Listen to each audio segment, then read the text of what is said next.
بسم اللہ الرحمن الرحیم۔ السلام علیکم ورحمۃ اللہ وبرکاتہ۔ نازیہ کی شادی کو تیسرا دن تھا۔ آدھی رات کے وقت آنکھ کھلی، شوہر کمرے میں نہیں تھا اور نیچے کی منزل سے شور شرابے کی آواز آ رہی تھی۔ حیرت سے دوپٹہ سنبھالتی میں ٹیرس کے قریب گئی اور نیچے جھانک کر دیکھا تو دل تھام لیا، کیونکہ نیچے تو سب مرد و خواتین نے اپنے لباس۔ دوستو، آج جو واقعہ میں آپ کے سامنے بیان کرنے جا رہا ہوں، یہ ایک سچی کہانی ہے۔ لاہور میں رہنے والی ہماری ایک بہن کے ساتھ پیش آیا۔ یہ کہانی ہو بہو وہی ہے جس طرح اس لڑکی کے ساتھ پیش آئی۔ اس میں صرف لڑکی کا نام بدل دیا گیا ہے۔ نازیہ 3 بھائیوں کی اکلوتی بہن تھی۔ تینوں بھائی بڑے تھے اور نازیہ چھوٹی تھی۔ تینوں بھائی شادی شدہ تھے اور اپنے بیوی بچوں کے ساتھ علیحدہ علیحدہ گھروں میں مقیم تھے۔ بس سب سے چھوٹا بھائی جو تیسرے نمبر پر تھا اور نازیہ سے بڑا تھا، وہ اپنے والدین کے ساتھ مقیم تھا اور اب شادی کی باری نازیہ کی تھی۔ والدین اس کے لیے رشتہ دیکھ رہے تھے۔ نازیہ بے حد خوبصورت سرخ و سفید رنگت کی مالک لمبے قد کی پیاری سی لڑکی تھی۔ رشتے کی تلاش شروع ہوئی تو چند رشتے دیکھنے کے بعد نازیہ کے والدین کو فہیم کا خاندان ملا۔ فہیم کا تمام خاندان جرمنی میں مقیم تھا۔ سارا خاندان والدین سمیت پڑھے لکھے تھے اور ان کا ایک گھر لاہور میں بھی تھا، جہاں وہ صرف رمضان المبارک کے مہینے میں آیا کرتے تھے اور پورا رمضان یہاں گزار کر عید کرنے کے بعد واپس جرمنی چلے جایا کرتے تھے۔ نازیہ کے ماں باپ کو یہ رشتہ پسند آیا، یہ لوگ پسند آئے۔ نازیہ کی ماں باپ اور بھائی ان لوگوں سے ملے، وہ پڑھے لکھے لوگ تھے اور سب سے بڑی بات جو نازیہ کے والدین کو پسند آئی وہ یہی تھی کہ وہ بیرون ملک سے پاکستان آتے تھے رمضان گزارنے کے لیے۔ لیکن صرف ایک ہی چیز تھی جو نازیہ کے والدین اور اس کے بھائیوں کے دل میں کھٹک رہی تھی، وہ تھی اکلوتی بہن کو، اکلوتی بیٹی کو بیرون ملک بھیج دینا۔ خیر، یہ رشتہ دیکھ تو لیا گیا، مگر نازیہ کے والدین ابھی تک شش و پنج کا شکار تھے، اس لیے فہیم کے خاندان کو کوئی بھی جواب نہ دیا۔ چند دن گزرے تھے کہ فہیم کے گھر والے ایک بار پھر سے نازیہ کے گھر آن پہنچے۔ نازیہ کے والدین نے اس بار کھلے لفظوں میں اپنے دل میں موجود خدشے کا اظہار کیا۔ یہ بات سن کر فہیم کے گھر والے مسکرائے اور کہا کہ آپ فکر ہی مت کیجیے، ہم آپ کی بیٹی کو اپنی بیٹی بنا کر رکھیں گے، اور رہی بات پاکستان یا بیرون ملک کی تو یہ ہمارے لیے کوئی معنی ہی نہیں رکھتا۔ آپ دیکھ چکے ہیں کہ ہم پورا رمضان کا مہینہ پاکستان میں گزارتے ہیں، تو اسی طرح ہم اکثر نازیہ کو آپ سے ملانے کے لیے لے آیا کریں گے۔ خیر، انہوں نے کسی نہ کسی طرح نازیہ کے ماں باپ کو مطمئن کر ہی لیا اور یوں نازیہ اور فہیم نے ایک دوسرے کے نام کی انگوٹھی پہن لی۔ 6 ماہ بعد شادی کی تاریخ بھی طے پا گئی۔ فہیم کے گھر والے تو واپس جرمنی جا چکے تھے، انہوں نے شادی سے 1 ماہ پہلے پاکستان واپس آنا تھا، لیکن نازیہ کے گھر شادی کی تیاریاں خوب دھوم دھام سے جاری تھیں۔ گو کہ فہیم کے گھر والوں نے صاف الفاظ میں جہیز دینے سے منع کر دیا تھا۔ انہوں نے کہا تھا کہ جب ہم نے پاکستان میں رہنا ہی نہیں تو جہیز کا کیا کریں گے، مگر نازیہ کے والدین نے پھر بھی مختصر سا جہیز اپنی بیٹی کے لیے بنایا تھا جو کہ وہ ساتھ لے جا سکے، جن میں کپڑے اور زیورات تھے، اور یہاں پاکستان میں نازیہ کے کمرے کے لیے فرنیچر بھی تھا۔ نازیہ کے والدین اور اس کے بھائیوں نے اپنی اکلوتی بیٹی کی شادی پر دل کھول کر خرچ کیا، اسے بڑی دھوم دھام سے رخصت کیا۔ نازیہ فہیم کے سنگ رخصت ہو چکی تھی۔ شادی کے بعد 15 دن تک وہ لوگ پاکستان ہی رہے۔ پہلے 15 دن میں تو بظاہر سب کچھ ٹھیک ہی معلوم ہو رہا تھا، اور پھر 15 دن بعد یہ ساری فیملی جرمنی کے لیے روانہ ہو چکی تھی۔ نازیہ بھی ان کے ساتھ ہی تھی۔ ایک طویل فلائٹ کے بعد یہ پورا خاندان جرمنی پہنچ چکا تھا۔ گھر میں داخل ہونے کے بعد نازیہ نے گھر کا جائزہ لیا۔ فہیم کے ماں باپ اس کی ایک بہن کے ساتھ نیچے والے پورشن میں رہائش پذیر تھے، جبکہ فہیم اور نازیہ کے رہنے کا انتظام اوپر والے پورشن میں کیا گیا تھا۔ نازیہ اپنے شوہر کے ساتھ اوپر والے پورشن میں آ گئی۔ نہا دھو کر سب کچھ دیر آرام کرنے کے لیے لیٹ گئے اور پھر یوں ہی رفتہ رفتہ دن گزرنے لگے۔ تقریباً جرمنی آئے ہوئے نازیہ کو تیسرا یا چوتھا دن تھا جب رات کے وقت اچانک اس کی آنکھ کھلی۔ آنکھ کھلنے کی وجہ شور شرابے کی آواز تھی۔ کمرے میں ہلکی سی روشنی تھی۔ نازیہ اٹھ کر بیٹھ گئی۔ کمرے میں چاروں طرف نظر دوڑائی تو اس کا شوہر وہاں موجود نہیں تھا۔ نازیہ وہیں بیٹھے ہوئے اس شور شرابے کی آواز پر غور کرنے لگی اور سوچنے لگی کہ آخر یہ آواز کہاں سے آ رہی ہے۔ کچھ سوچتے ہوئے اور یہ دیکھنے کے لیے کہ آواز کہاں سے آ رہی ہے، نازیہ اپنے بستر سے نیچے اتری، کمرے کا دروازہ کھولا اور باہر نکل آئی۔ سیڑھیوں کے پاس ہو کر اس نے ریلنگ سے نیچے جھانکا، کیونکہ شور کی آواز نیچے سے آ رہی تھی، لیکن نیچے نظر آنے والے منظر نے جیسے نازیہ کے قدموں کو جکڑ لیا تھا۔ اس کا سانس اٹکنے لگا۔ وہ حیران نظروں سے اور کھلی آنکھوں سے یہ منظر دیکھ رہی تھی۔ قدم واپس پلٹنے سے بھی انکار کر رہے تھے۔ وہ جیسے اپنی جگہ پر جم چکی تھی۔ وہ حیران پریشان نظروں سے یہ سب دیکھ رہی تھی اور سوچ رہی تھی یہ کیا ہو رہا ہے۔ یہ وہی لوگ ہیں جو اتنے پڑھے لکھے اور اتنے دین کے قریب تھے کہ رمضان گزارنے کے لیے پاکستان جایا کرتے تھے۔ تو پھر یہ سب کیا ہے؟ اس نے ایک بار پھر سے نیچے نظر آنے والے اس بیہودہ منظر پر نظر دوڑائی اور پھر کانپتے ہوئے قدموں سے واپس اپنے کمرے کی جانب چلی گئی۔ بیڈ پر بیٹھ کر بہت دیر تک وہ اپنے دل کی بڑھتی ہوئی دھڑکن کو بحال کرنے کی کوشش کرتی رہی اور سوچتی رہی کہ آخر یہ کیا ہو رہا تھا۔ کیا یہ سب جو میں نے ابھی اپنی آنکھوں سے دیکھا یہ حقیقت ہے؟ نہیں، حقیقت اتنی بھیانک نہیں ہو سکتی، کیونکہ گھر کے تمام مرد اور عورتیں، ان میں غیر مرد بھی شامل تھے، غیر عورتیں بھی شامل تھیں، وہ تمام اوپری لباس سے برہنہ نظر آ رہے تھے۔ عورتوں نے مختصر لباس پہنے ہوئے تھے، ہاتھوں میں ہاتھ ڈالے وہ سب جھوم رہے تھے۔ نازیہ بیڈ پر گمسم بیٹھی تھی اور اس کی آنکھوں سے تیزی سے آنسو بہہ رہے تھے۔ نہ جانے کتنا وقت بھی یوں ہی گزر گیا۔ جب اسے سیڑھیوں پر آہٹ محسوس ہوئی تو وہ جلدی سے دوبارہ اپنی جگہ پر سوتی بن گئی، اور پھر اگلے دن اس نے خود کو نارمل ظاہر کیا۔ اس نے بالکل بھی اپنے شوہر یا گھر والوں کی یہ شبہ نہیں ہونے دیا کہ وہ کسی چیز کے بارے میں جانتی ہے یا اس نے کچھ بھی ایسا ویسا دیکھا ہے۔ لیکن جیسے جیسے وقت گزرتا جا رہا تھا، نازیہ اب وہاں اپنے پیروں پر کھڑے ہونے کی کوشش کر رہی تھی۔ چند دن بعد ہی اس نے اپنے شوہر سے کہا کہ آپ تو گھر سے چلے جاتے ہیں اور میں سارا دن فارغ بیٹھی رہتی ہوں۔ میرے پاس بہت اچھی ڈگری ہے، میں نے بہت اچھی تعلیم حاصل کی ہوئی ہے، کیوں نہ میں اسے کام میں لے آؤں؟ فہیم نے فوراً مسکراتے ہوئے اس بات میں سر ہلایا اور کہا، ہاں یہ بہت اچھی بات ہے، تمہیں کام کرنا چاہیے۔ فارغ بیٹھنے سے تو بہت بہتر ہے کہ تم اپنے لیے نوکری کی تلاش کر لو۔ جیسے ہی فہیم کی طرف سے اجازت ملی، نازیہ نے فوراً لیپ ٹاپ کھولا اور اپنے ایریے میں نزدیک ترین میسر جابز میں اپلائی کر دیا۔ دھیرے دھیرے وقت یوں ہی گزرتا جا رہا تھا، مگر اب نازیہ کے لیے زندگی آسان نہیں تھی۔ چند ہفتے مزید گزرے۔ اس دوران نازیہ اکثر جگہ پر نوکری کے لیے انٹرویو بھی دینے جاتی تھی، مگر ابھی تک اسے کہیں سے بھی کوئی مثبت جواب موصول نہیں ہوا تھا۔ تقریباً 2 ہفتے ہی گزرے تھے کہ نازیہ کی زندگی میں ایک اور عجیب واقعہ پیش آیا۔ ایک رات جب وہ سونے کی غرض سے بستر پر لیٹ چکی تھی، مگر فہیم ابھی تک کمرے میں نہیں آیا تھا، وہ نیچے اپنے ماں باپ کے پاس ہی بیٹھا تھا۔ نازیہ نے اس کا انتظار کرنا مناسب نہیں سمجھا اور سونے کے لیے لیٹ گئی، لیکن کچھ دیر بعد کمرے کا دروازہ کھلا اور فہیم اندر داخل ہوا۔ اس نے نازیہ کو پکارا۔ نازیہ جو ابھی جاگ ہی رہی تھی، اس نے فوراً سے فہیم کی بات کا جواب دیا تو فہیم کہنے لگا، اگر تم جاگ ہی رہی ہو تو نیچے آ جاؤ، ہمارے کچھ دوست کھانے پر جمع ہوئے ہیں، آؤ میں تمہیں ان سے ملواتا ہوں۔ یہ کہنے کے بعد فہیم نے نازیہ کی طرف ایک شاپر بڑھایا اور کہنے لگا، اس میں تمہارے لیے ایک نیا ڈریس ہے، بہت خوبصورت ہے، یقیناً تم پر بہت جچے گا، یہ پہن کر آنا۔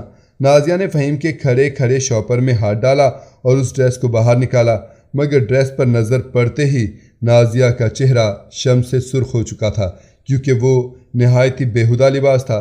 نازیہ نے فوراً اپنے شوہر کی طرف حیران نظروں سے دیکھا اور کہا، میں یہ نہیں پہن سکتی۔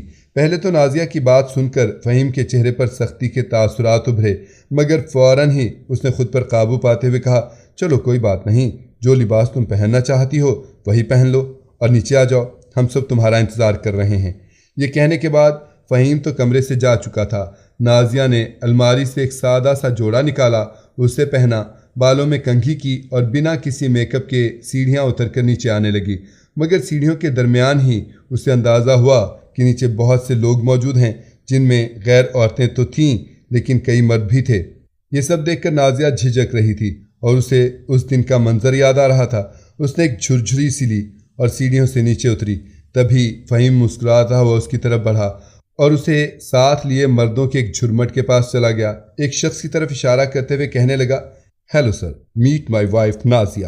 اس شخص نے نازیہ کی طرف ہاتھ بڑھایا، جسے نازیہ نے بے حد جھجکتے ہوئے تھام کر فوراً ہی چھوڑ دیا۔ کچھ لمحوں بعد فہیم وہاں سے جا چکا تھا۔ اب وہ شخص نازیہ کی طرف گھور گھور کر بے حد دلچسپی سے دیکھ رہا تھا۔ تھوڑی دیر بعد انگلش میوزک کی آواز گونجنے لگی اس شخص نے اپنے ہاتھ میں پکڑا ہوا گلاس سائڈ پر رکھا اور جھومتا ہوا نازیہ کی طرف بڑھا۔ اس نے نازیہ کی کمر میں ہاتھ ڈالا ہی تھا کہ نازیہ تڑپ کر پیچھے ہٹی۔ اس شخص کے منہ سے بدبو کے بھبوکے آ رہے تھے۔ نازیہ بھاگتی ہوئی سیڑھیاں چڑھی اور اپنے کمرے میں چلی گئی۔ وہ رو رہی تھی۔ کچھ گھنٹے اسے وہیں روتے ہوئے گزر گئے۔ جب فہیم کمرے میں داخل ہوا، نازیہ کی حالت دیکھ کر اس کے ماتھے پر بل پڑ گئے اور اس نے سخت لہجے میں کہا، یہ تم نے کیسا رویہ اپنایا تھا آج؟ اپنے رویے کو درست کرو، ہمارے گھر میں ایسی پارٹیاں روز کا معمول ہیں۔ نازیہ نے حیرت سے اپنے شوہر کی طرف دیکھا اور پوچھا کہ وہ سب شراب پی رہے تھے؟ نازیہ کے شوہر نے حیرانگی سے اپنی بیوی کی جانب دیکھا اور کہنے لگا، ہاں بالکل، کیونکہ یہ یہاں معمول کی بات ہے۔ نازیہ تیزی سے نفی میں سر ہلانے لگی، مگر فہیم اس کی طرف توجہ دیے بغیر واش روم کی طرف بڑھ گیا۔ اب نازیہ تیزی سے اپنے ذہن میں یہ سوچنے لگی کہ اسے کیا کرنا چاہیے۔ یہ گھر، یہاں کا ماحول، یہاں کے لوگ اس کے لیے آہستہ آہستہ خطرہ بنتے جا رہے تھے۔ وہ اسے بھی اسی مکروہ دھندے کی طرف دھکیل رہے تھے جو وہ خود کر رہے تھے، مگر یہ سب نازیہ کو نہ تو سکھایا گیا تھا اور نہ ہی وہ اس دلدل میں قدم رکھنے کو تیار تھی۔ ابھی وہ انہی سوچوں میں الجھی ہوئی تھی جب ایک روز اسے ایک کمپنی کی جانب سے ای میل موصول ہوئی۔ اسے نوکری مل چکی تھی۔ نازیہ بے حد خوش ہوئی تھی۔ پردیس میں آ کر یہ پہلی خوشی تھی جو آج اسے ملی تھی، اور اگلے ہی دن اس نے نوکری کا آغاز کر دیا۔ یہ جگہ قریب ہی تھی۔ چند ہی دنوں میں نازیہ کو آنے جانے کا بخوبی اندازہ ہو چکا تھا۔ اس کی تنخواہ بھی اچھی تھی۔ وہ خوشی خوشی اپنی ڈیوٹی پر جایا کرتی تھی۔ تقریباً 2 ہفتے بعد ایک بار پھر سے گھر میں ویسی ہی ایک محفل جمائی گئی۔ بلند قہقہے سنائی دے رہے تھے۔ مرد و خواتین ایک دوسرے کی باہوں میں باہیں ڈالے جھوم رہے تھے اور شراب کا دور دورہ چل رہا تھا، اور نازیہ اوپر سے دم سادھے یہ سارا منظر دیکھ رہی تھی۔ اس کی آنکھوں سے خاموش آنسو بہہ رہے تھے۔ وہ مردہ قدموں سے اپنے کمرے میں چلی گئی تھی۔ تبھی کچھ دیر بعد کمرے کا دروازہ کھلا اور فہیم نے اسے نیچے آنے کا اشارہ کیا۔ نازیہ نے نفی میں سر ہلا دیا اور اسے کہا، میں نیچے نہیں آؤں گی، مجھے یہ سب پسند نہیں ہے۔ فہیم نے دانت پیستے ہوئے اسے کہا، تمہیں نیچے آنا ہوگا، وہ سب ہمارے مہمان ہیں، اور اپنی یہ دقیانوسی سوچ ذہن سے نکال پھینکو اور اچھی طرح تیار ہو کر نیچے آؤ، میرے باس تم سے ملنا چاہتے ہیں۔ نازیہ نے مضبوط لہجے میں کہا، میں نہیں آؤں گی، اور اگر مجھے مجبور کیا گیا تو میں پولیس کو کال کر دوں گی۔ فہیم ایک دم چونک گیا اور کچھ لمحے خاموش نظروں سے اس کی طرف دیکھتا رہا، پھر کمرے سے باہر نکل گیا۔ نازیہ پڑھی لکھی تھی۔ وہ اچھی طرح جانتی تھی کہ اپنے حقوق کا استعمال کیسے کرنا ہے۔ وہ یہ بھی جانتی تھی کہ بیرون ملک میں کوئی کسی پر سختی نہیں کر سکتا، پھر چاہے وہ آپ کا باپ یا آپ کا شوہر ہی کیوں نہ ہو۔ اور پھر اسی رات گھر میں خوب ہنگامہ ہوا۔ محفل ختم ہونے کے بعد فہیم جب کمرے میں آیا تو اس نے 2 ٹوک انداز میں نازیہ سے کہا کہ اگر تو تم میرے ساتھ قدم سے قدم ملا کر چل سکتی ہو تو ٹھیک ہے، ورنہ تمہیں اجازت ہے، تم اس گھر سے جا سکتی ہو، میں تمہیں ڈائیورس دے دوں گا۔ کچھ لمحے سوچنے کے بعد نازیہ نے گہری سانس لی اور کہا، ٹھیک ہے، مجھے ڈائیورس تو منظور ہے، مگر یہ سب نہیں جو آپ لوگ کر رہے ہیں۔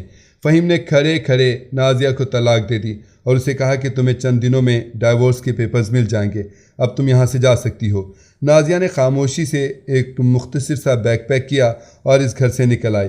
اس تمام عرصے کے دوران نازیہ کی اپنے والدین سے بات چیت بھی ہوتی رہتی تھی، لیکن اس نے کبھی بھی اپنے والدین کو بھنک تک نہیں لگنے دی تھی کہ وہ پریشان ہے یا اس کے ساتھ اس گھر میں کیسا سلوک کیا جا رہا ہے۔ اس رات وہ فہیم کا گھر چھوڑ کر نکل آئی اور اس نے اپنی ایک دوست کے گھر کا رخ کیا جو آفس میں اس کے ساتھ کولیگ تھی۔ نازیہ اس کے گھر پہنچی۔ نازیہ نے مختصراً اسے سب کچھ بتا دیا۔ اس لڑکی نے نازیہ کا خوش دلی سے استقبال کیا، رات اسے اپنے گھر میں رکنے کی جگہ دی اور اسے ہاسٹل کے بارے میں بھی معلومات مہیا کیں جہاں نازیہ آرام سے رہ سکتی تھی۔ نازیہ کی اس دوست کا نام ملی تھا۔ ملی انگریز لڑکی تھی، مگر ملی اور اس کے گھر والے بہت ہی اچھے اخلاق کے مالک تھے۔ ملی کی ماں کو جب نازیہ کے بارے میں علم ہوا اور انہیں ساری بات بتائی گئی تو وہ بھی افسوس کا اظہار کرنے لگیں، اور اگلے چند دن میں نازیہ نے ملی کے ساتھ مل کر ہاسٹل میں اپنے لیے ایک کمرہ بک کروا لیا۔ وہ کمرہ 3 لڑکیاں پہلے ہی شیئر کر رہی تھیں اور اب ان میں چوتھی حصے دار نازیہ تھی، اس لیے نازیہ کو بے حد معمولی سا کرایہ ادا کرنا تھا۔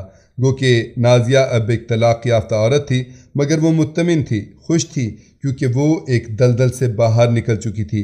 اب وہ صبح تیار ہوتی، نوکری پر جاتی، شام کو واپس آتی، اپنی تنخواہ کو بہت ہی سوچ سمجھ کر خرچ کرتی تھی۔ وہ اپنی تنخواہ کا ایک بڑا حصہ بچا رہی تھی۔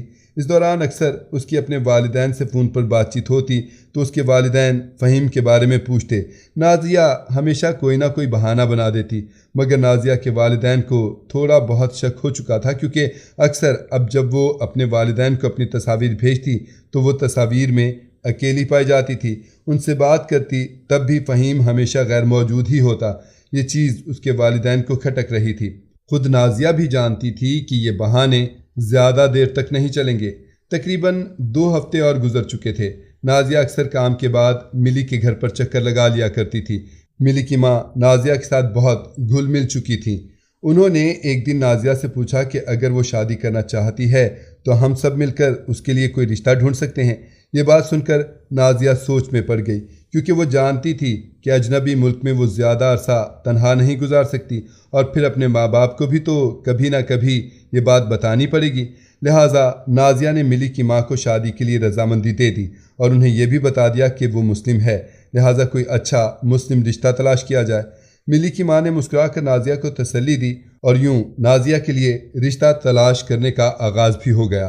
ملی کی ماں نے نازیہ کو مختلف لوگوں سے ملوایا اور پھر چند ہفتے بعد نازیہ کی ملاقات جنید سے ہوئی۔ جنید کا تعلق پاکستان سے تھا۔ وہ اپنے خاندان کی سپورٹ کے لیے یہاں جرمنی آیا تھا۔ جرمنی آنے کے بعد وہ دن رات محنت کرتا رہا، تمام بہن بھائیوں کی شادیاں کیں، ان کو رخصت کیا تو تب تک والدین بھی دنیا چھوڑ کر جا چکے تھے، اور اب خود جنید کی شادی کی عمر گزر چکی تھی۔ اس کی عمر 40-42 سال ہو چکی تھی۔